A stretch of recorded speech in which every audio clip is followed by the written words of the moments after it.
Bonjour. Aujourd'hui, Droit dans les yeux va vous parler d'un sujet de grande actualité, la procédure pénale américaine. Deux personnages importants dans cette procédure, le procureur et le juge.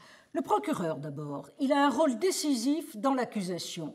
C'est lui qui va déterminer les chefs d'inculpation et il va instruire le procès uniquement à charge, c'est-à-dire en faveur de la victime.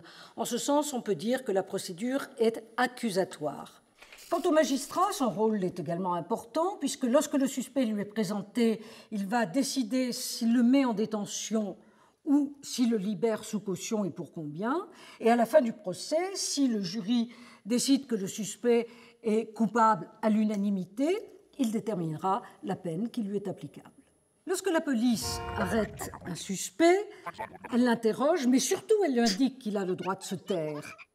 Le procureur, au vu de cette enquête, décide de transmettre le dossier au magistrat.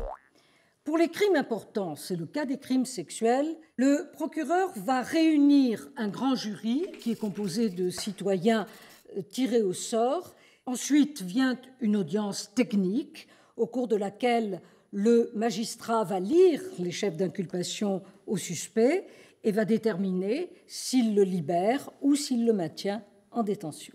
On entre alors dans la phase judiciaire et le suspect a deux solutions. Soit il plaide coupable, soit il plaide non coupable.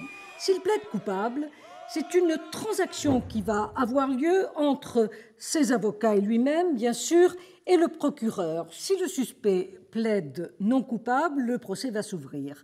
Le procureur va alors communiquer tous les éléments qui fondent l'inculpation, mais il peut le faire jusqu'au dernier moment, c'est-à-dire jusqu'à la veille de l'audience, ce qui, évidemment, parfois peut embarrasser les avocats de la défense. C'est au cours de l'audience que se fait l'instruction. Et là, c'est une véritable bataille qui commence. Les avocats du suspect vont essayer d'interroger la victime inlassablement, la déstabiliser, voire même la salir aux yeux des membres du jury, tandis que le procureur et les avocats de la victime vont faire de même avec le suspect. Si l'on veut jeter un regard critique sur cette procédure, on peut dire que certes elle est égalitaire, en ce sens que tout le monde est traité de la même manière. Toutefois, nous avons vu le procureur n'instruit qu'à charge, ce qui veut dire que c'est à l'inculpé de prouver son innocence, encore faut-il qu'il ait les moyens financiers de le faire.